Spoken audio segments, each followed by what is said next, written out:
I am Janelle Blessing. I have 4 children. I'm Erica Cheely. And I'm an entrepreneur. I'm Susan Hild. I'm a former financial advisor. So I'm Judy Torn-Cousin. I've been a real estate broker for 40 years now. I'm Christy Orris. I'm the Chief Strategy Officer for Circle Graphics.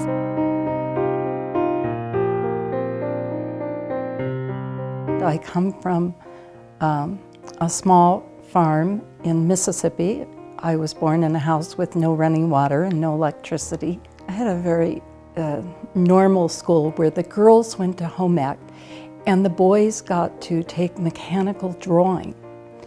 And to be perfectly honest, I did not want to learn how to make cream chip beef. And so I became the first girl in my high school to take mechanical drawing.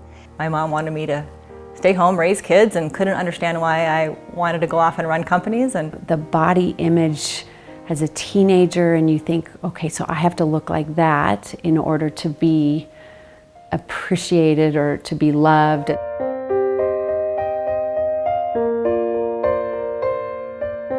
I just realized one day that no one would help me, but no one would stop me if I wanted to get a job. He made me the chief operating officer of his company, and we worked together for about 25 years. you know, I've always been a woman in a man's world. I've run aviation companies, I've run hardcore manufacturing businesses, but I actually think it's an advantage to me. I've never seen it as a disadvantage. You're the CEO of this wild and crazy ride with this husband or wife that's the CEO of some crazy company, and you guys are traveling all over the place and you have children, and it's a big life.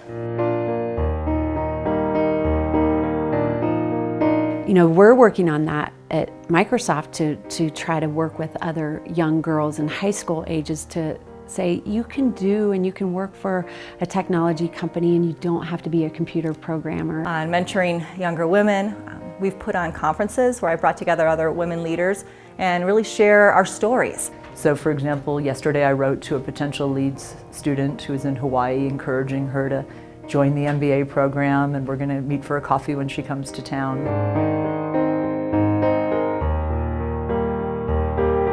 Sometimes I'm interviewing women and they talk about what they want to do in their career, and they might say, well, I really want to be the COO.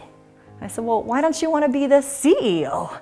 So my hope is that I can have women just strive a little higher. I think one thing that would be helpful that, I see overseas in other countries, they have these, amazing ICL or maternity leave programs where people take off a year when they have a child, and we have 6 weeks. Where women are in numbers equal to men in politics, because I really think that will help represent the people more accurately. What I see problems for, and worries me a lot, are all the single mother households, how they can provide for their children, how they can keep food on the table and go to work. There were some years when my children were very young that it was almost a wash. So I was paying just to have the opportunity to participate in the workforce.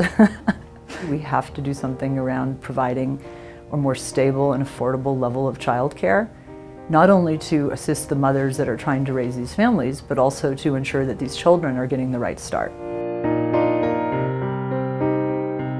Do more often than not, take that risk more often than not. So I think overachieving is always a great way to make your way through any sort of challenging situation.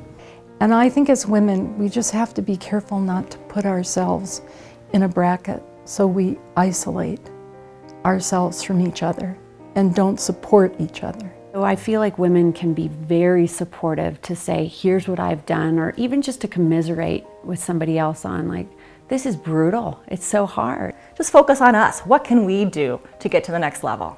And I know you know how to do it. I am Erica Cheely, and I am the face of change.